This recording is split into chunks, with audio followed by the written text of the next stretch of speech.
I don't have much video battery left, but basically, like I just showed you, went from putting up, going for the auction. I was just on a fluke at work, dipped around, had a little quick few seconds, like, let me check on the auctions real quick. I was like, I don't want to bid. I bid aggressive, won that thing. Like, oh, okay, let me go find the auction, how I'm going to land this thing. So I was like, I can't land 2 pallets of goods at the house. I don't have a garage. And my outdoor is not covered. The outdoor courtyard area is not covered. So it's like, what are my options? Well, my options are that I can try to figure out a way to get some type of pavilion or some type of gazebo. That could take a little time, or I can try to land it at somebody else's house. That might be practical if somebody has a garage, but we millennials, so it was kind of tough getting everybody getting the lab and getting the house from where we at in Northern California. But instead of that, I decided to, because I had been thinking about this for a while. I've actually passed up on many things because they were in a pallet, and I decided, like, you know what, no. And then, a few years later, I'm like, yes, why not? Let's do it. But anyways, I was able to bid on the auction.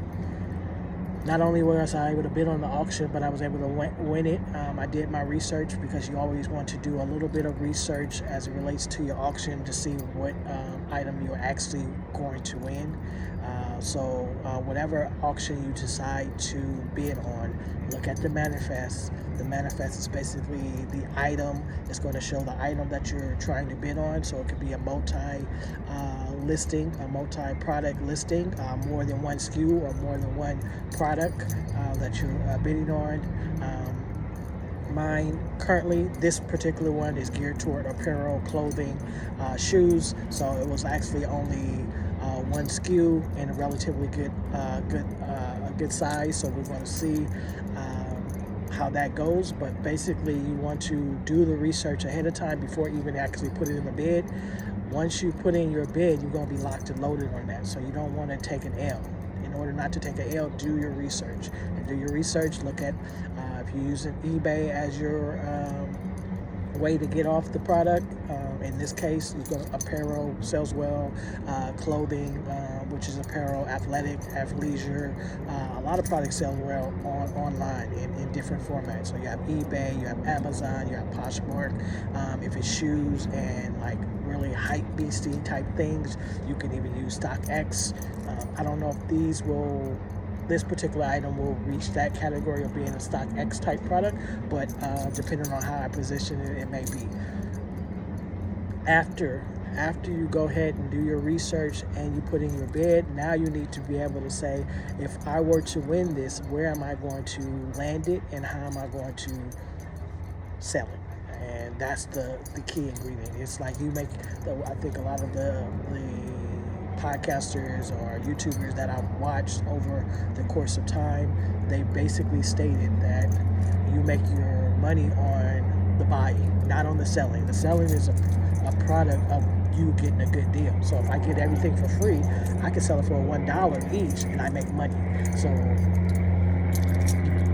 we live in a world that does not allow you to buy something for $1 unless somebody gives it to you. But now you're spending your time. So you have to value your time at a certain amount of money, and you have to value your effort at a certain amount of money as well. So as you get older, your time will equal more money, and that's why you go from, let me get one-offs to let me, in this scenario, can I get a pallet full of goods so that I can just buy once and just slowly dribble it out. Basketball terms, if nobody's into basketball. This video is going to kind of be a little jumpy because I haven't done YouTube in a long time. 2, I'm never really on camera, but I think I will be able to get people on camera because this product is my original product that I was on YouTube. It was shoes, so maybe in the thumbnail I'll put shoes. I'll put a picture of some shoes in the thumbnail or something like that to get some traction or whatever.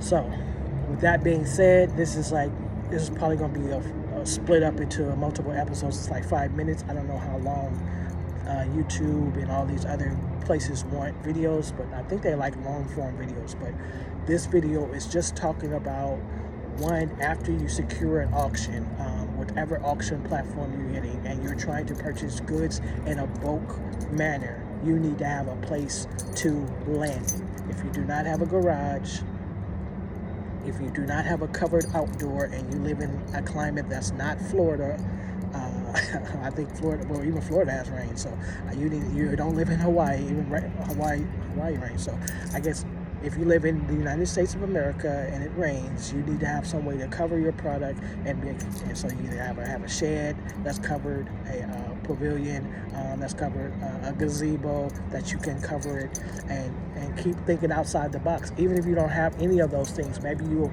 able to get the pallet, and then you're able to effectively cover it with a tarp. You may be able to tarp it. I didn't want to do the tarp method just simply because that looks aesthetically not pleasing. When you're coming in and out of the house, nobody wants to really see boxes of a tarp goods. It's just not, in my opinion. So for my specific case, I decided to go with a locker, and the locker seemed to be the most effective.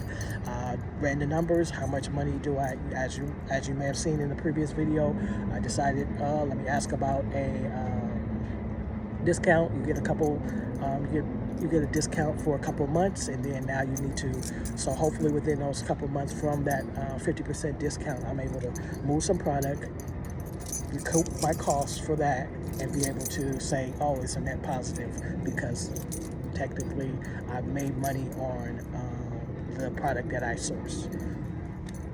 After you land the product, and that's step one. Now you'll see a video of me. I don't even know how to throw a clip in of me just unloading the boxes, but you'll see of me unloading the boxes. Now you got to be able to put in the work. You got to roll up your sleeves, so to speak, and get to it. Like, I've been rolling up my sleeves since I was a young lad, so it really is nothing for me to move a box or two. I actually worked at I didn't work at UPS. I'm lying. That's a lie. That's a lie, Jason. I did not work at UPS. I applied to UPS, but I did not work at UPS. So, with that being said, you want to land the product, store the product in a safe way, and then after you've done all of your research, you should be good to go.